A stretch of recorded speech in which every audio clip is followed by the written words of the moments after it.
Okay, our next little item of note here is to work with conjugates. I want to say a little bit more about these conjugates. I have a couple examples down here. There are many more than these. In fact, there are several more than these.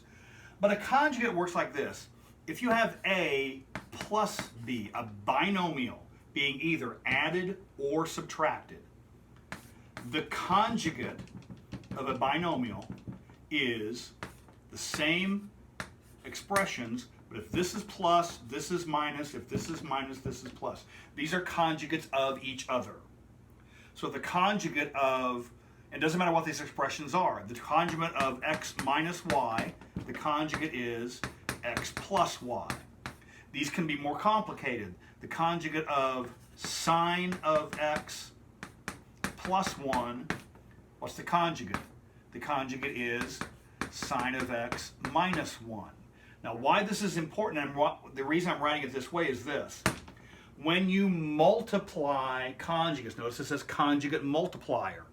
When you multiply conjugates, the same thing happens every time.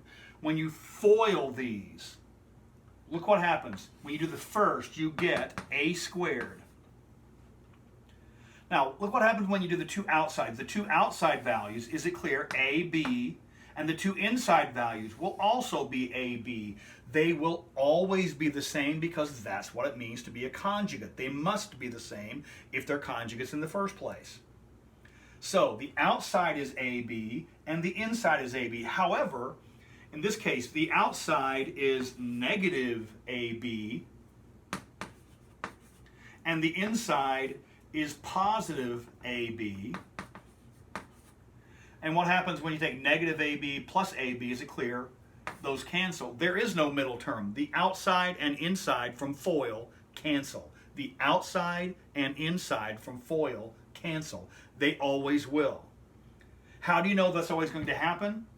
Because in order for it to occur, they must be opposite signs. That's what it means to be conjugate. In order for it to cancel, they must be identical. That's what it means to be conjugates. The two first must be the same, the two last must be the same. It's copy, copy, but change the sign, the signum. One's plus, one's minus. And so they will always be opposite. They're always the same number. The middle term will always fall out.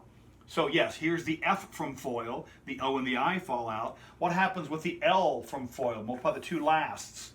Positive B times negative B. Is it clear? It's always going to be positive times negative. Positive times negative. Positive times negative.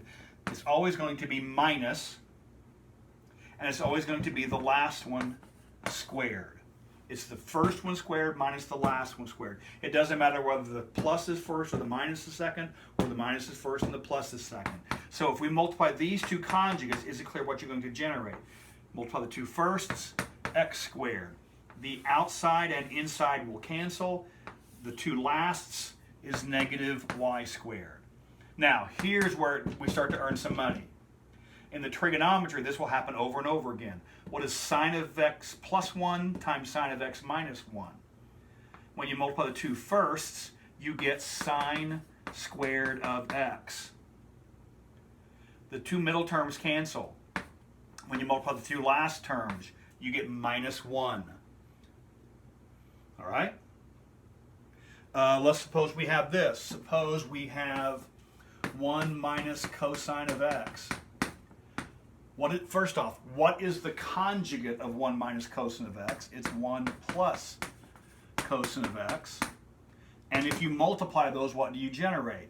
Well, is it clear? You always know that the middle terms are going to cancel. You may ignore the middle terms. All you need is to square the first, minus, always minus, square the last.